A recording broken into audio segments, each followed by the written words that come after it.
અત્યારે થોડું મુશ્કેલ લાગી રહ્યું છે? શું લાગી રહ્યું છે આપને તમામ સમાચારો પરથી? અત્યારે જે રીતે ઇન્ટરનેશનલ પરિસ્થિતિ જે છે અને એના કારણે વાતાવરણ બહુ દોહરાયેલું છે આંતરરાષ્ટ્રીય રીતે અને રાષ્ટ્રીય રીતે પણ. અને એવા પણ સમાચાર છે કે ભારતમાં જે પેલો ચિકન નેક એરિયા ગણાય છે બાંગ્લાદેશ અને આપણે સિલીગુડી જે એરિયા છે, ત્યાં એક નાનો સરખો 22 કિલોમીટરનો જ એરિયા રહે છે જે ભારતને અને બાંગ્લાદેશને એ જુદો પાડે છે. એક એ છે પ્રોબ્લેમ. અને બીજી જગ્યાએ ભારત પાકિસ્તાન વચ્ચે હમણાં જ જે પેલું સિંદૂર ઓપરેશન થયું એના કારણે પણ ટેન્શન છે જ. અને બીજું ઇન્ટરનેશનલમાં પણ એવું છે કે અત્યારે આપણે વિરુદ્ધમાં પાકિસ્તાન પછી હવે જે એને ઇસ્લામિક નાટો કે છે બધા દેશો ભેગા થયેલા છે. હવે આ જે બનાવ જે છે પોલીસ જો વધારે પૂછપરછ કરે, જે લોકો અંદર જો સંડોવાયેલા હોય એમાંથી ઇકો કારમાંથી કોઈ બચેલા હોય કે ભાઈ તમે શા માટે હતા, ક્યાં જતા હતા, કઈ રીતે આટલું બધું આરડીએક્સ થયું, આટલા બધા આરડીએક્સ જે ઇકો કારમાં જે થયું છે બ્લાસ્ટ, એટલે આરડીએક્સ નું પ્રમાણ પણ ઘણું વધારે છે. અને લાગે છે કે કોઈ મોટું ષડયંત્ર છે. અને એ પણ રેડ ફોર્ટ જેવા બિલકુલ જે ભરચક જગ્યા હોય ત્યાં, એટલે એનો ઈરાદો બિલકુલ પ્રજામાં ભય ફેલાવવાનો છે. અને ગમે તેમ કરીને ભારતના નાગરિકોને, ભારતની મિલકતને, ભારતના દેશની જે ઇજ્જત છે એ બધાને નુકસાન કરવાનો ઈરાદો લાગે છે. એટલે હાલ જે દેશભરમાં જે ચેકિંગ જે ચાલી રહ્યું છે એ તો જાણે બરાબર છે જ, પણ આ ત્યાં સ્થળ ઉપરથી બીજી શું માહિતી મળે છે, બીજા નજરે જોનારા માણસો અથવા ઇકો છે તો ઇકો ગાડી કોની છે, શું છે, એની આરટીઓ માંથી તાત્કાલિક માહિતી એ મેળવવી જોઈએ. અને જે તેના ઓનર હોય અથવા જેના કબજામાં હોય એમના ઘેર તાત્કાલિક દરોડા પાડવા જોઈએ. બીજું કોઈ મટીરિયલ પણ મળી શકે એમ છે કે કેમ. એ સિવાય દેશના આઈબી પાસે અથવા દિલ્હી રાજ્યના જે પણ એના હોય માહિતી જે ખાતું છે તે એના પોતાના એજન્ટો જે હોય આપણા પોતાના જાસૂસો હોય દેશના, એ તમામ લોકોને અત્યારે એલર્ટ કરવાની જરૂર છે. અને ક્યાંથી શું માહિતી મળે છે. અને આ એક જ આઇસોલેટેડ બનાવ બન્યો છે કે સાથે બીજા કંઈક શ્રેણીબંધ જુદા જુદા શહેરોમાં અથવા દિલ્હીમાં જ બીજી જગ્યાએ પણ બની શકે એમ છે કે કેમ. એટલે મારું માનવું એવું છે કે જો આવા કોઈ માહિતી મળે કે બીજે પણ શ્રેણીબંધ એ બનાવો બની શકે એમ છે તો એ બાબતે પણ પૂરેપૂરી તપાસ કરવી જોઈએ. અને સમગ્ર તંત્રે અને સમગ્ર પ્રજાએ અત્યારે જાગૃત થવાની જરૂર છે. અને કોઈ ખોટી અફવાઓ પાછી ફેલાય નહીં, કોઈ ગરબડ થાય નહીં અફવાઓના કારણે, એ પણ જોવાની જરૂર છે. અને સરકારે પણ જરૂરી સૂચનાઓ, માર્ગદર્શન લોકોને બહાર પાડવું જોઈએ એમ મારું માનવું છે. જી બિલકુલ. અને એમ ચૌહાણજી, જે સમય છે, જે રીતની અત્યારે હાલ સ્થિતિ ઇન્ટરનેશનલ લેવલ પર જોવા મળી રહી છે, જે વાત આપે કરી, અને સાથે જે સ્થળ એટલે અહીંયા ઇકો કારમાં બ્લાસ્ટ થાય છે, આસપાસનો ભરચક આ વિસ્તાર છે, મેટ્રો સ્ટેશનની બરાબર એટલે ગેટની સામે જ આ ઘટના બને છે, સાથે લાલ કિલ્લા પાસેની આ ઘટના, એટલે જે જગ્યા છે ઘણી બધી શંકા અહીંયા ઉપજાવે છે. અને પાછલા થોડા દિવસોની વાત કરીએ તો દિલ્હીમાંથી અલગ અલગ જગ્યાએથી આરડીએક્સનો જથ્થો પણ મળી આવ્યો છે.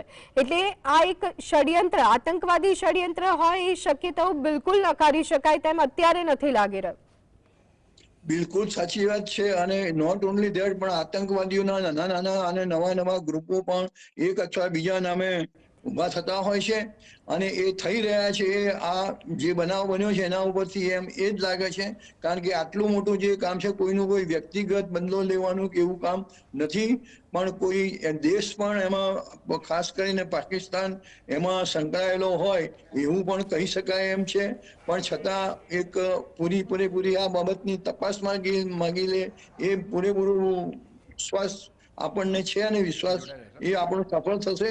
અને જે કોઈ આના માટે આતંકવાદીઓ કે બીજું જે કોઈ ગ્રુપ એના માટે જવાબદાર હોય એમને પકડી લેવામાં આવશે. અને જો બીજે પણ આ જ રીતે આરડીએક્સ ના જથ્થાઓ જો મળી આવ્યા હોય તો એ વધારે ડેન્જરસ એ રીતે છે કે આ બધું એક મોટા કાવતરાના ભાગરૂપે થયેલું છે, કે આ એક છૂટો છવાયો બનાવ છે. મોટા મોટા કાવતરના ભાગરૂપે બન્યું હોય તો એ વધારે ડેન્જરસ છે. સમગ્ર દેશે આમાં જાગૃત થવાની જરૂર છે. Welcome back. દેશની રાજધાની દિલ્હીને લઈ અને અપડેટ સતત અમે આપને જણાવી રહ્યા છીએ. જે રીતના બ્લાસ્ટના સમાચાર સામે આવ્યા હતા ત્યારે અત્યારની હાલની અપડેટ કેન્દ્રીય ગૃહમંત્રી અમિત શાહે દિલ્હી પોલીસ કમિશનર સાથે વાતચીત કરી છે. તેઓએ પોલીસ કમિશનરે પણ મીડિયા સમક્ષ પ્રતિક્રિયા આપી હતી અને તેમાં સ્પષ્ટ કહ્યું હતું કે શું છે આખી સ્થિતિ, કયા કારણોસર આ બ્લાસ્ટ થયો છે તે તમામ બાબતને લઈ અને તપાસ કરવામાં આવી રહી છે. ટૂંક જ સમયમાં સ્પષ્ટતા કરવામાં આવશે. પરંતુ આ બ્લાસ્ટને લઈ અને અનેક તર્ક વિતર્ક જોવા મળી રહ્યા છે. મેટ્રો સ્ટેશનના ગેટ નંબર 1 પાસેની આ ઘટના છે કે જ્યાં ઇકો કારમાં બ્લાસ્ટ થાય છે અને અનેક લોકો ઘાયલ થવાના સમાચાર, 8 લોકોના મોતના સમાચાર, આંકડો વધે તેવી શક્યતાઓ પણ નકારી શકાય તેમ નથી. ત્યારે આ ઘટનાને લઈ અત્યારે હાલ તપાસ ટીમો કાર્યરત જોવા મળી રહી છે. તપાસ કરવામાં આવી રહી છે. એનઆઈટી, એનએસડી સાથે એનઆઈએ, એનએસડીની ટીમ ઘટના સ્થળે પહોંચી છે. आज करीब 6:52 पे एक यहाँ पे रेड लाइट पे एक स्लो मूविंग व्हीकल जो रेड लाइट की तरफ आके रुका था, उसमें एक ये एक्सप्लोजन हुआ है. उस वक्त गाड़ी के अंदर जो पैसेंजर्स उसके अंदर ही थे और इस एक्सप्लोजन से जो है आसपास की गाड़ियों में भी क्षति हुई. जैसे ही इसकी खबर मिली, हम सारी एजेंसीज जो है Delhi police, FSL, NIA, NSG, उनकी टीम्स यहाँ पे आ चुकी हैं और हालात का जायजा भी ले रही है. हर तरीके से इस जो है एक्सप्लोजन के बारे में जांच की जा रही है और जल्दी ही इसका आकलन करके इसका जो भी रिजल्ट निकलेगा वो आपको बताया जाएगा. 7 बजे के आसपास है सर. आप किस गाड़ी से थे? मैं सर बैटरी रिक्शा चला रहा था. कितने जिस गाड़ी में ब्लास्ट हुआ कितने लोग सवार थे उसमें? ये नहीं पता सर कि गाड़ी में ब्लास्ट हुआ है. आपकी गाड़ी में कितने लोग थे? मेरी गाड़ी में सर 3 सवारी थी. जाम में धीरे धीरे चल रही थी, एकदम ही इतना ब्लास्ट हुआ कि मेरा आगे फ्रंट शीशा निकल के सामने की गाड़ियों में गया और मैं उड़ गया एकदम. मेरा सीट बेल्ट भी हो गया एकदम और मेरे यहाँ पे अभी कमर में दर्द है मुझे और ये नहीं पता कैसे हुआ ब्लास्ट. ऐसा लगा जैसे गाड़ी फट गई. लोग ज़्यादा ही घायल होंगे. जब बड़ा ब्लास्ट है तो ऐसा नहीं हो सकता है. यहाँ बहुत ज़्यादा भीड़ लग गया. उसके बाद एम्बुलेंस आया. कई लोग तो घायल हो चुके होंगे यहाँ पर. भाई बहुत बड़ा ब्लास्ट हुआ. वहाँ तक सीने पे धड़कन की आवाज़ गई. मैंने सोचा क्या हुआ, हमें छोटा मोटा होगा. यहाँ आके देखा तो बहुत बड़ा है भाई. मेरी गाड़ी के भी बम्पर वगैरह सब टूट गए हैं. हम तो गेट खोल के, हम 2 जने थे, अमित था एक मैं था, हम एकदम भाग गए वहाँ से. हमारे पीछे गाड़ी में आग लगी है, बम फटा है, क्या जो भी कुछ हुआ हमारी समझ में नहीं आया. हम तो एकदम भाग गए जी वहाँ से. कितने बजे की घटना है? ये इस टाइम 1.5 घंटा हो गया होगा कम से कम. मुश्किल से मुश्किल 10 मीटर बस जी. दरियागंज की रेड लाइट पर थे, वहाँ पर इतना जोरदार धमाका हुआ है, वहाँ पर इतनी जोरदार तेज आवाज़ आई कि एकदम से शॉक्ड हो गए. फिर मेरे पास में फ़ोन्स भी आए काफ़ी सारे. हमने कहा क्या हुआ, हमने कहा धमाका हुआ है. उसके बाद हमने दूर से आके देखा. हमने दूर से हम क्योंकि करीब में जा नहीं सकते थे. फिर यहाँ पे साइड में हमने देखा इंसान का हाथ पड़ा हुआ, पूरा फटा हुआ. फिर आगे उस साइड देखा तो फेफड़ा पड़ा हुआ इंसान का. तो इतना ये आदमी सोच भी नहीं सकता कि एकदम से हुआ तो क्या हुआ. તો આ તમામે પ્રત્યક્ષદર્શીઓ હતા કે જેમણે આ ઘટનાને જોઈ છે, બ્લાસ્ટને જોયો છે અને તેમણે જે રીતે પ્રતિક્રિયા આપી છે તેના પરથી જ સમજી શકાય છે કે આ કેટલો ખતરનાક બ્લાસ્ટ હતો. અત્યારે હાલ ચર્ચા માટે આપણી સાથે જોડાયા છે defence expert captain Jaydev Joshi અને સાથે પૂર્વ આઈપીએસ એમ ચૌહાણ. બંને મહેમાનોનું સ્વાગત છે. જયદેવજી, આપની પાસે આવવા માંગીશું. ચોક્કસ જે રીતે 7 વાગ્યાથી પહેલા એક સમાચાર આવ્યા અને ત્યાર પછી જે આંકડો છે મૃતકોનો એ સામે આવ્યો, ઘાયલોનો આંકડો સામે આવ્યો અને ત્યાર પછી આપણે જે દ્રશ્યો જોઈ રહ્યા છે, ઘણી બધી શંકા ઉપજાવે તેવા આ દ્રશ્યો, ચર્ચાઓ અનેક છે. અહીંયા સ્પષ્ટતાની જોવાઈ રહી છે. શું લાગી રહ્યું છે આપને? સર્વપ્રથમ તો આપના માધ્યમથી જે લોકોએ તેમના જીવ ગુમાવ્યા છે તેમને અને તેમના પરિવાર પ્રત્યે આપણે સંવેદના અને શ્રદ્ધાંજલિ વ્યક્ત કરીએ અને એ સૌ કે જે લોકો આમાં ઘાયલ થયા છે તેઓને વહેલામાં વહેલી તકે અને ઓછામાં ઓછી ક્ષતિ સાથે સાજા થાય તેવી પ્રાર્થના પણ આપણે કરીએ. જે પ્રકારનો આ બ્લાસ્ટ થયો છે એ બ્લાસ્ટની તીવ્રતા અને તેનું લોકેશન એ તરફ દિશા નિર્દેશ કરે છે કે જ્યાં ટેરરિસ્ટે ખૂબ સઘન પ્લાનિંગ કર્યું હશે, ઘણા લાંબા સમય સુધી એમણે રેકી કરી હશે, અને આ બધી જગ્યાએ એ વ્યક્તિઓનું પોતાનું હાજર રહેવું, આટલા મોટા પ્રમાણમાં દારૂગોળાનું હોવું, એના માટે લોજિસ્ટિકલ સપોર્ટ મળવો, આવી રીતે વાહન અથવા કંઈ, આ બધું એ તરફ ઇશારો કરે છે કે આ ખૂબ ઊંડું અને લાંબુ ષડયંત્ર હતું.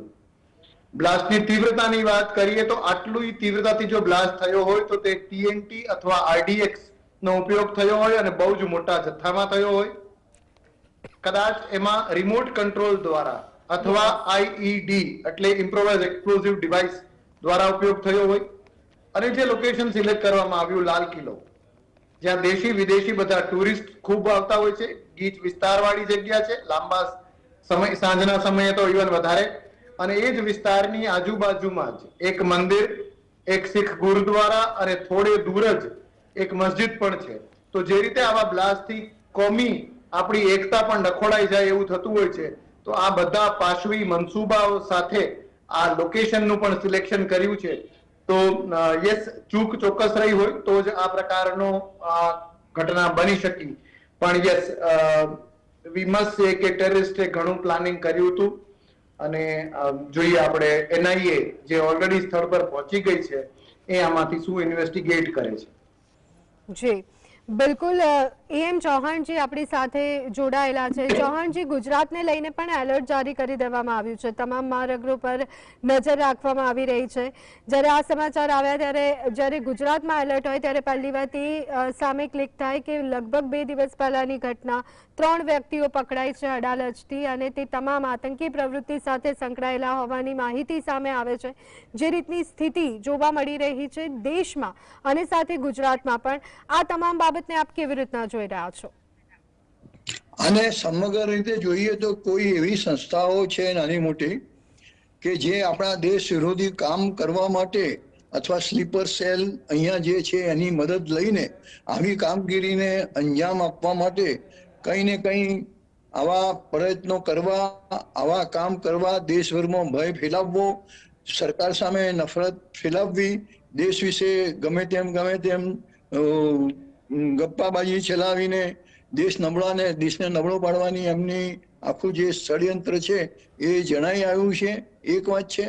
અને બીજી વાત, થોડું જો એમ પણ કહેવાય કે આપણે અડાલજ પાસે જે 3 માણસો જે પકડ્યા છે એની પાસેથી શું બાતમી મળી છે એનો હાલ આપણને પૂરો ખ્યાલ નથી. પણ આ જ રીતે આ બનાવ બન્યો એ આપણા બાતમી તંત્રની જે કોઈ આપણું છે, CBI છે કે બીજી જે આપણી ખાનગી સંસ્થાઓ છે, RAW છે, એ બધાની એમની એક પ્રકાર, કારણ કે બનાવ બની ગયો છે અને સખત રીતે અને એવા જગ્યાએ બન્યો છે, એવું બધું લાગે છે કે એમની આ નિષ્ફળતા છે. એકચ્યુઅલી આ બનાવ બનવો જોઈતો નહોતો, બન્યો એના પહેલા બાતમી મેળવી અને એ લોકોને પકડી પાડવા જોઈતા હતા. પણ એની જે બની ગયું છે તો હવે તાત્કાલિક જે સમગ્ર દેશમાં એલર્ટ જાહેર કર્યું છે અથવા કરવાનું છે અથવા કરી દીધું હશે એવું મારું માનવું છે. અને એ રીતે દરેક જગ્યાએ એના જ્યાં જ્યાં પણ કોઈ પણ સહેજ પણ એમ આપણને શંકા જેવું જણાય સરકારને, પોલીસને, સરકારી તંત્રને, તો ત્યાં પગલાં લઈ અને તાત્કાલિક એ લોકો કોઈ ભાગી ન જાય દેશની બહાર અને બની શકે તો એમને તાત્કાલિક એરેસ્ટ કરી દેવા જોઈએ, એમની પાસેથી માહિતી મેળવી લેવી જોઈએ. આટલું બધું RDX અને એક સાથે 9 માણસોના મોત, એટલે હવે એક જ ગાડીના એ જ પેસેન્જરો છે કે આજુબાજુની ગાડીઓના પણ પેસેન્જરો વાહન વ્યવહારના એ એમાં આવી ગયેલા છે. અને જે રીતે હમણાં એક કોઈનું જે નિવેદન હતું કે રસ્તા ઉપર કોઈનું ફેફસું પડેલું, કોઈનો હાથ પડેલો, એટલે આ બહુ આમ કરુણ અને બહુ ખરાબ રીતે એક્ઝિક્યુટ કરવામાં આવેલું, એક જાણી જોઈને કરેલો પ્લાન હોય એવું બધું જ ચોખ્ખું રીતે જણાઈ આવે છે. RDX ની માત્રા કેટલી હતી એ હજુ આપણને જાણવા મળ્યું નથી, પણ મને લાગે છે કમસે કમ 200 થી 500 કિલો જેટલી RDX હોઈ શકે છે અને મે બી મોર વધારે પણ હોઈ શકે છે. અથવા બીજો કોઈ RDX સિવાય પણ બીજા જે નાઇટ્રેટ પ્રકારના જે બોમ્બ હોય છે એ પણ હોઈ શકે છે. એટલે સરકારે આ તમામ બાબતોનો ખ્યાલ રાખીને, જો કે સરકારી તંત્ર તો એલર્ટ છે જ અને એલર્ટ હશે જ, પણ છતાં આવા વચ્ચે ક્યાંક ક્યાંક છીંડા રહી જાય અને એના કારણે સમગ્ર દેશમાં એક ભયનું વાતાવરણ ફેલાઈ જાય એવી આ જે ષડયંત્રકારી છે એમનું આવું ષડયંત્ર એમણે પાર પાડ્યું છે, જે આપણા માટે એક દુઃખદ વાત છે. જી બિલકુલ. પણ પ્રજાએ પણ પોતાનું ખમીર ખોવાની જરૂર નથી, ગભરાવાની જરૂર નથી, બિનજરૂરી અફવાઓ ફેલાવવાની જરૂર નથી, પણ સરકારના જે કોઈ પ્રયત્નો છે અને જે કોઈ માર્ગદર્શન સૂચનાઓ જે છે એનું પાલન કરવું જરૂરી છે, આપ સર્વે અને આપણે સર્વે.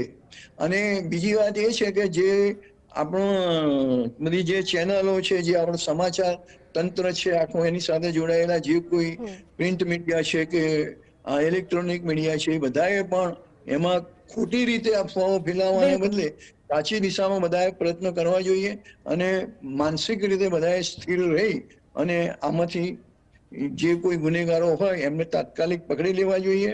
અને બીજું કોઈ જો એમની પાસે આવી કોઈ યોજના હોય તો એની પણ માહિતી મેળવી અને એને નિષ્ફળ બનાવી દેવાની પૂરેપૂરી કોશિશ કરવી જોઈએ. જી બિલકુલ. જે એક તબીબે જે રીતે જણાવ્યું છે તે પ્રમાણે આંકડો વધી પણ શકે છે. જે મૃતકોની સંખ્યા 8 છે 10 પણ હોઈ શકે એવું એક તબીબે જણાવ્યું હતું. સાથે જે 24 ઘાયલ લોકો છે તેમનો આંકડો તે તબીબે 30નો કયો હોવાનું પણ જાણવા મળી રહ્યું છે. જયદેવજી, એટલે અહીંયા આપણે સમજી શકીએ છીએ કે બ્લાસ્ટ કેટલો ખતરનાક છે.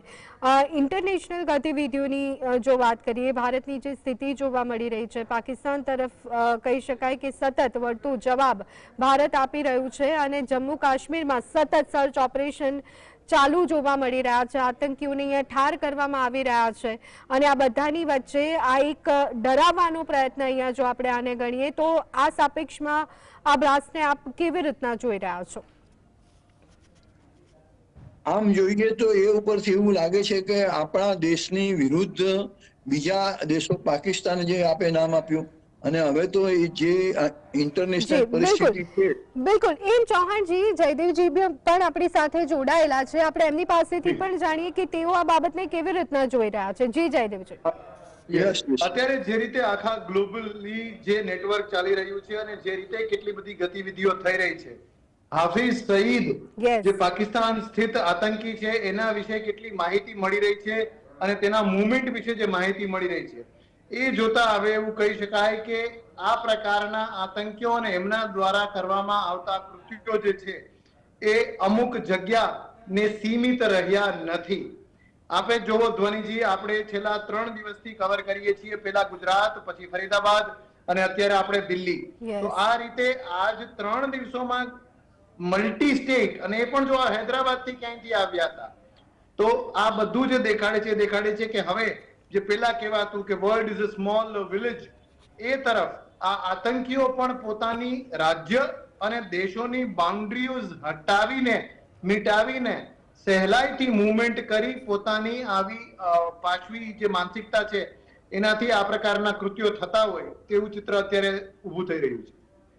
જી જયદેવજી, અહીંયા એક જે જાણકારી સામે આવી હતી, એક શંકાસ્પદ વ્યક્તિની અટકાયત પણ કરવામાં આવી છે. એટલે જે રીતે અગાઉ આપે કહ્યું કે અહીંયા રેકી કરવામાં આવી હશે, જે સ્થળ એટલે કે જે જગ્યા અહીંયા પસંદ કરવામાં આવી છે, બિલકુલ મેટ્રો સ્ટેશનનો ગેટ નંબર અને એની સામેની આ જગ્યા, સાંજનો આ સમય, લોકોથી ભરચક આ વિસ્તાર, લાલ કિલ્લાની પાસેની આ જગ્યા, ત્યારે અહીંયા ગુપ્તચર એજન્સીઓની કામગીરીને લઈને પણ ઘણી ચર્ચાઓ છે. તો આને આપ કેવી રીતના જોઈ રહ્યા છો? ખૂબ વેલિડ પ્રશ્ન આપે પૂછ્યો છે અને ગુપ્તચર એજન્સીઝની પણ આમાં કેટલી કાર્યદક્ષતા હતી. યસ, એ લોકો એક મુવમેન્ટ સુધી આપણને જણાવી શકે અથવા અલર્ટ કરી શકે, પણ એ પછી દિલ્હી આપણે સૌ જાણીએ છીએ, આપણી રાજધાની, અને આ વિસ્તાર તો ત્યાં તો ઘણી બધી જગ્યાએ રૂટીન રીતે પણ પોલીસ દ્વારા નાકાબંધી કરવામાં આવતી હોય છે. એ નાકાબંધીમાં અંડર કેરિયર વ્હીકલ મિરર એ પ્રકારના આપણે એક ઇક્વિપમેન્ટ છે જેના દ્વારા ગાડીની નીચે કંઈ છુપાવેલું છે કે નહીં એના માટે ટ્રેન્ડ પોલીસ જે છે એ ચેક કરતી હોય છે. મેટલ ડિટેક્ટર અને જે હેન્ડહેલ્ડ મેટલ ડિટેક્ટર છે એના માધ્યમથી ઘણું ચેકિંગ થતું હોય છે. તો યસ ધ્વનિજી, આપણે સ્વીકારવું રહ્યું કે કંઈક તો ચૂક રહી છે, પણ એ ચૂક ક્યાં હતી એને પિનપોઈન્ટ કરવું કદાચ હજી એ માટે થોડો સમય અને થોડું એનાલિસિસ માંગી લેશે કે આ માત્ર ગુપ્તચર સંસ્થાની ભૂલ હતી અથવા લોકલ પોલીસની અથવા કોમ્બિનેશન ઓફ એવરીથિંગ, બધી વસ્તુઓનું કોમ્બિનેશન હતું. જી બિલકુલ. એમ ચૌહાણજી, આપ પૂર્વ આઈપીએસ રહી ચૂક્યા છો. આ પ્રકારની જ્યારે ઘટના બનતી હોય છે, હજી સુધી દિલ્હીના કમિશનર દ્વારા નિવેદન આપવામાં આવ્યું છે કે સ્થિતિ, આખી ઘટના શું બની તેને લઈ અને પ્રતિક્રિયા આપવામાં આવી છે. ખૂબ જ જલ્દી સ્પષ્ટતા કરીશું કે શું થયું હતું તેઓએ મીડિયા સમક્ષ જણાવ્યું છે. ચોક્કસ ઘણા બધા પ્રોટોકોલ ફોલો થતા હશે, પરંતુ લગભગ 2 કલાક જેટલો, 2 કલાક ઉપરનો સમય વીતી ગયો છે. હજી સુધી સ્પષ્ટતા કરવામાં નથી આવી, જે એક ઓફિશિયલ બાબત સામે આવી જોઈએ નથી આવી. ત્યારે આ પરિસ્થિતિમાં કઈ કઈ બાબતો ખાસ કરી અને ધ્યાને રાખવામાં આવતી હોય છે? ચર્ચા દરમિયાન એક વસ્તુ, એક વિગત બહાર આવી કે કોઈ એક શકમંદ વ્યક્તિને એરેસ્ટ કરવામાં આવ્યો છે. હવે એને પૂછપરછ દરમિયાન શું બહાર નીકળે છે એ પણ એક જોવા જેવી વિગત છે. બીજી વાત એ છે, હું જુનાગઢ એસપી તરીકે, ડિસ્ટ્રિક્ટ એસપી તરીકે હતો ત્યારે શિવરાત્રીના મેળાના આગલા દિવસે ત્યાં બોમ્બ બ્લાસ્ટ થયેલો. એટલે શરૂઆતમાં તો જે રીતે આમાં બન્યું છે એ રીતે અમને પણ એમ હતું કે કોઈ આંતરરાષ્ટ્રીય આ રીતે પાકિસ્તાની કોઈ આતંકવાદી ગ્રુપ કે કોઈ ઇન્ડિવિજ્યુઅલ અથવા સ્લીપર સેલ એમણે કરેલું કામ હશે. પણ છેલ્લે એમાં અલ્ટિમેટલી એક વ્યક્તિગત એ ગેસ્ટ હાઉસનો ના માલિક અથવા મેનેજર સામે બદલો લેવા માટે, મને અચુ કે બચું એવું કંઈ નામ હતું, એ હજુ મને યાદ છે આટલા વર્ષો પછી પણ. એટલે એનો બદલો લેવા માટે આ થયેલું, અને એમાં 2 પોલીસ કોન્સ્ટેબલ પણ આપણા એમાં જતા રહેલા. પણ એ વ્યક્તિગત બનાવનો રિવેન્જફુલ બદલો, એટલે રિવેન્જ લેવા માટે એ કરેલું કાર્ય હતું. એટલે આ કાર્ય જે છે એ કઈ શ્રેણીમાં આવે છે, પણ જે જગ્યા પસંદ કરી છે અને જે રેડ ફોર્ટ, જે આપણે લાલ કિલ્લો અને ત્યાંનું દિલ્હીનું આટલું મોટું, જે જ્યાં બહુ બધા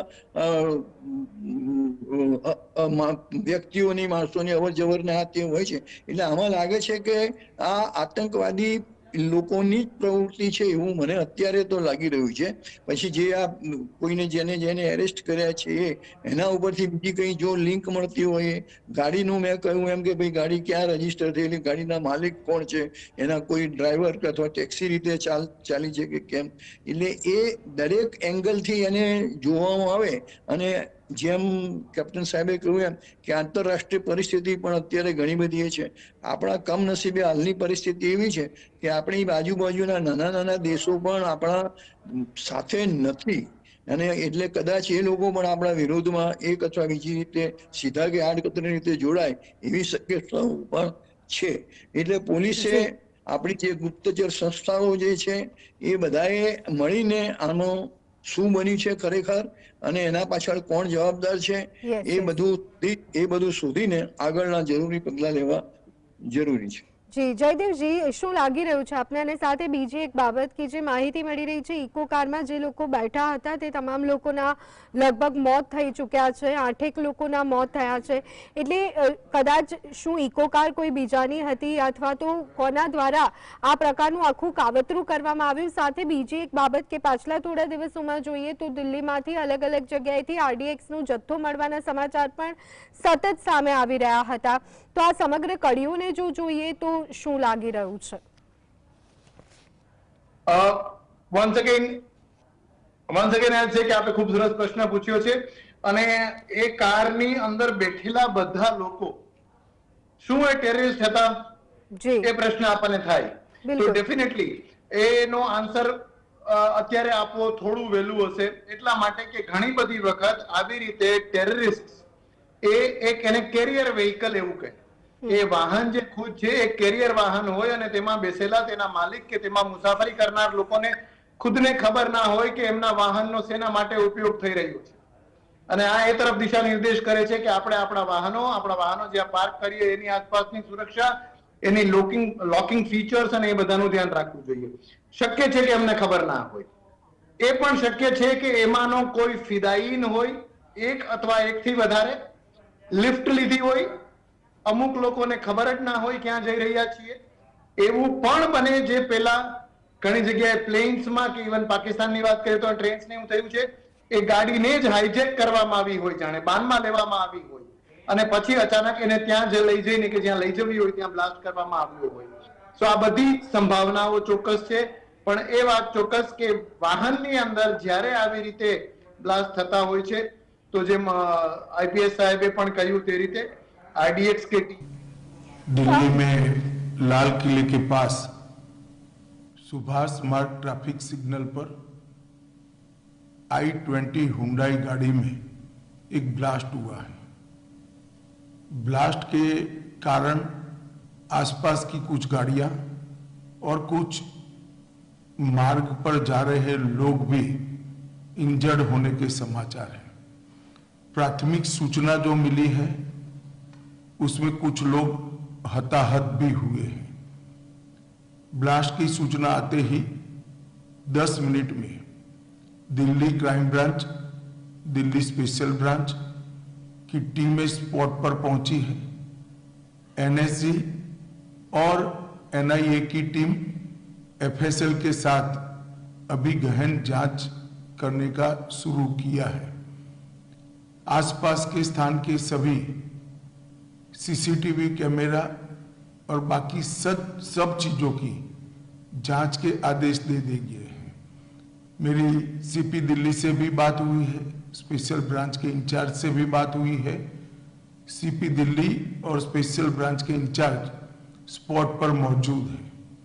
हम सभी संभावनाओं को तराश रहे हैं और सभी संभावनाओं को ध्यान में रखकर इसकी गहन जांच की जाएगी। सभी ऑप्शन की तुरंत जांच होकर नतीजा जो आएगा जांच हम जनता के सामने रखेंगे। मैं कुछ ही देर में स्पॉट पर भी जा रहा हूं और अस्पताल में भी मैं तुरंत जाऊंगा। જયદેવજી, કેન્દ્રીય ગૃહમંત્રી અમિત શાહ અત્યારે હાલ આ ઘટના પર તેમની પ્રથમ પ્રતિક્રિયા આપી રહ્યા હતા અને જે નિવેદન તેઓએ આપ્યું છે તે પ્રમાણે તેઓએ જણાવ્યું છે કે બધી જ સંભાવનાઓ પર અમે અત્યારે હાલ તલાશી રહ્યા છે કે આખરે આ ઘટના શું છે, સ્થિતિ શું છે તેને લઈ અને તમામ તપાસ અત્યારે હાલ કરવામાં આવી રહી છે। એટલે લગભગ હજુ પણ કોઈ જ સ્પષ્ટતા કરવામાં નથી આવી। કેવી રીતે જોઈ રહ્યા છો?